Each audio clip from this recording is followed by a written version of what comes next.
Good morning dear students. Hindi की कक्षा में आप सबका स्वागत है। सबसे पहले हम अपने विद्यालय का प्रार्थना गीत गाएं और उसके बाद हम अपना आज का काम शुरू करेंगे। तेरी है ज़मीं, तेरा आसमां, तू बड़ा मेहरबान, तू बख्शिश है सभी का है तू, सभी तेरे खुदा मेरे, तू बख्शिश है। तेरी मर्ज़ी से मालिक हम इस दुनिया में आए हैं, तेरी रहमत से हम सब ने जिस्म और जान पाए हैं। तू अपनी नजर हम पर रखना, किस हाल में है ये खबर रखना। तेरी है ज़मीं, तेरा आसमां, तू बड़ा मेहरबान, तू बख्शिश है सभी का है तू, सभी तेरे खुदा मेरे तू। आज इस वीडियो में हम अपठित गद्यांश, पत्र लेखन और वार्तालाप की दोहराई करेंगे और साथ साथ ये भी जानेंगे कि इन्हें आंसर शीट पर कैसे लिखना है। आइए बच्चों, सबसे पहले हम अपठित गद्यांश की प्रैक्टिस करेंगे। हम पहले एक गद्यांश को पढ़ेंगे और फिर उसके बाद उसमें से प्रश्नों के उत्तर लिखेंगे। हम इस गद्यांश को ध्यान से पढ़ेंगे और साथ साथ इसका अर्थ भी समझेंगे। राम और श्याम एक दिन जंगल में गए। जंगल बहुत बड़ा था। वह चलते चलते थक गए थे, इसलिए पीपल के पेड़ के नीचे बैठकर सुस्ताने लगे।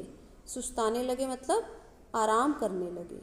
थोड़ी देर में राम को प्यास लगी तो श्याम पास के तालाब से पानी लाया और राम को दिया। कुछ देर बाद दोनों को भूख लगी तो खाने की तलाश करने लगे। तलाश करना मतलब ढूंढना। कुछ दूरी पर उन्हें आम का पेड़ मिला। फिर उन्होंने आम खाकर अपनी भूख मिटाई। शाम को दोनों घर की ओर निकल पड़े। जाते जाते उन्होंने जलाने के लिए कुछ सूखी लकड़ियाँ ले ली। अब मैं आपसे कुछ प्रश्न पूछूंगी और आप मुझे इस गद्यांश में से उनके आंसर ढूंढकर बताना। पहला प्रश्न देखिए, राम और श्याम कहाँ गए थे? बताइए, कहाँ गए थे वो? जंगल में। तो इसका आंसर हम लिखेंगे, राम और श्याम जंगल में गए थे। देखिए, आंसर शीट पर जब हम आंसर लिखेंगे तो ना तो हम गद्यांश लिखेंगे और ना ही प्रश्न लिखेंगे, हम सिर्फ इनके उत्तर लिखेंगे। अब देखिए दूसरा प्रश्न, श्याम कहाँ से पानी लेकर आया था? बताइए, कहाँ से पानी लेकर आया था? पास के तालाब से। तो बच्चों देखिए, हम इसका उत्तर प्रश्न के आधार पर लिखेंगे। जैसे प्रश्न में वाक्य दिया हुआ है उसी तरह हम उत्तर लिखेंगे। तो हम लिखेंगे, श्याम पास के तालाब से पानी लेकर आया था। नेक्स्ट है, राम और श्याम ने जंगल में क्या खाया था? बताइए, क्या खाया था उन्होंने? उन्होंने आम खाए थे। तो इसका उत्तर इस तरह से होगा, राम और श्याम ने जंगल में आम खाए थे। नेक्स्ट देखिए, वे घर पर क्या लेकर गए थे? बताइए, उन्होंने जंगल से क्या लिया था? सूखी लकड़ियां। वे घर पर सूखी लकड़ियां लेकर गए थे। ये देखिए बच्चों, अब मैंने ये सारे आंसर अंडरलाइन कर दिए हैं ताकि आप इसे अच्छी तरह से समझ लो। देखिए फर्स्ट क्वेश्चन कि राम और श्याम कहाँ गए थे? देखिए, कहाँ गए थे वो? जंगल में। तो पहली जो मैंने अंडरलाइन की है उसको ध्यान से देखिए। इसमें लिखा हुआ है राम और श्याम एक दिन जंगल में गए। तो हमने इसका आंसर क्या लिखा है? राम और श्याम जंगल में गए थे। दूसरा क्वेश्चन क्या था कि श्याम पानी कहाँ से लाया? पास के तालाब से पानी लाया। तो इसको हम अपने क्वेश्चन के अकॉर्डिंग चेंज कर दिया था हमने। श्याम पास के तालाब से पानी लाया। तीसरी लाइन देखिए जो मैंने अंडरलाइन की हुई है कि उन्होंने क्या खाया था? उन्होंने आम खाकर अपनी भूख मिटाई थी। फोर्थ देखिए, वे जंगल से क्या लेकर आए? सूखी लकड़ियाँ। ये है हमारी आंसर शीट और जो अपठित गद्यांश के आधार पर हमने प्रश्नों के उत्तर बताए थे, अब हम उनको लिखना शुरू करते हैं। देखिए हम क्या लिखेंगे? उत्तर 1 क पार्ट। क प्रश्न क्या था कि राम और श्याम कहाँ गए थे? देखिए राम और श्याम जंगल में गए थे। देखिए जंगल लिखते समय हमें ज के ऊपर बिंदु लगानी है। कई बार आप क्या करते हैं? इसको ग के ऊपर लगा देते हैं। अब बोल के देखिए जंगल, तो इसकी आवाज ज के साथ आ रही है, तो आपने बिंदु ज के ऊपर ही लगानी है। दूसरा प्रश्न देखिए, श्याम पानी कहाँ से लेकर आया था? श्याम पास के तालाब से पानी लाया था। हर एक वर्ड की स्पेलिंग आपने बिल्कुल ध्यान से लिखी। नेक्स्ट देखिए ग। राम और श्याम ने जंगल में क्या खाया था? उन्होंने क्या खाया था? आम। राम और श्याम ने जंगल में आम खाए थे। नेक्स्ट क्वेश्चन, वे जंगल से क्या लेकर गए थे? सूखी लकड़ियां। वे जंगल से सूखी लकड़ियां लेकर गए थे। इस तरह बच्चों हम अपठित गद्यांश को ध्यान से पढ़कर प्रश्नों के उत्तर बड़ी आसानी से लिख सकते हैं। आइए अब हम पत्र लिखने की प्रैक्टिस करेंगे। देखिए बच्चों, आपने पत्र याद नहीं करना, आपने सिर्फ पत्र लिखने का तरीका सीखना है कि हम पत्र कैसे लिखेंगे। और इसके लिए आप हेडिंग ध्यान से पढ़िए कि पत्र किसे लिखना है और उसमें हमें क्या संदेश देना है। देखिए इस पत्र में हमें क्या करना है? दादा जी से उनकी तबीयत के बारे में पूछने के लिए पत्र। तो बताइए हमें किसे पत्र लिखना है? दादाजी को। और क्या करना है? हमने उनकी तबीयत के बारे में पूछना है। तो सबसे पहले हम क्या लिखेंगे? अपना एड्रेस कि हम पत्र कहाँ से लिख रहे हैं, कुरुक्षेत्र। और उसके बाद डेट लिखेंगे जिस दिन हम पत्र लिख रहे हैं, कुरुक्षेत्र, फिर दिनांक और उसके बाद आदरणीय दादाजी, क्योंकि हम दादाजी को पत्र लिख रहे हैं। उसके बाद सादर प्रणाम, हम सब यहाँ पर ठीक हैं। कल पापा ने हमें बताया कि आपकी तबीयत ठीक नहीं है। आप अपनी सेहत का ध्यान रखना और समय पर दवाई ले लेना। मेरी तरफ से दादी जी को नमस्ते। देखिए इस तरह इस पत्र के द्वारा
वार्तालाप की प्रैक्टिस करेंगे।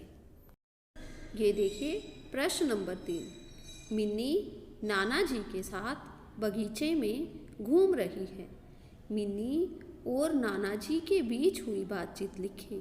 देखिए हमने इस चित्र को ध्यान से देखना है और फिर ये लिखना है कि मिन्नी और नाना जी के बीच क्या बातचीत हो सकती है। बताइए बच्चों, इस चित्र में आपको मिन्नी और नाना जी के अलावा और क्या क्या चीज़ें नज़र आ रही हैं? बताइए। फूल, मधुमक्खी। तो इन सब चीज़ों को ध्यान में रखते हुए हम इनके बीच हुई वार्तालाप लिखते हैं। पहली लाइन मिन्नी।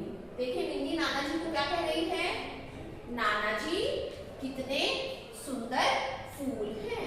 तो देखिए वार्तालाप लिखते समय आपने पहले नाम लिखना है, जैसे मिन्नी। ये बात किसने कही है? मिन्नी। उसके बाद देखिए नाना जी ने क्या कहा? देखो मधुमक्खी भी मंडरा रही है। फिर देखिए मिन्नी क्या कहती है? नाना जी क्या हम इसे पकड़ सकते हैं? तो फिर नाना जी ने जवाब दिया, नहीं बेटा, यह उड़ जाएगी। इस तरह हम चित्र को ध्यान से देखेंगे और उसमें हमें जो भी चीजें नजर आ रही हैं उन्हीं को ध्यान में रखते हुए अपनी वार्तालाप लिखेंगे। अब हम सुलेख लिखेंगे। आज हम लिखेंगे मधुमक्खी हमें शहद देती है। देखिए मधुमक्खी कैसे लिखेंगे? म ध। देखिए ध लिखते समय आप छोटा सा सर्कल बनाएंगे और उसको इस तरह मोड़ देंगे। मधुमक्खी। म आधा क ख और बड़ी की म। देखिए जब आप मधुमक्खी के ऊपर लाइन लगाएंगे तो आपने ध के ऊपर लाइन नहीं लगानी। मधुमक्खी हमें ह म ए, इसके पीछे बिंदी।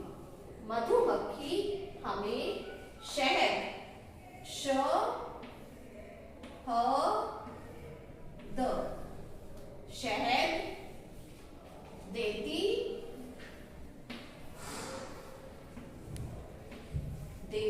है। देखिए ह, उसके बाद पूर्ण विराम। ये देखिए मधुमक्खी हमें शहद देती है। इस लाइन को आप 5 बार अपने प्रैक्टिस नोटबुक में लिख लीजिए। तो बच्चों आप इन सब टॉपिक्स की अच्छी तरह से रिटन प्रैक्टिस कर लेना। Thank you.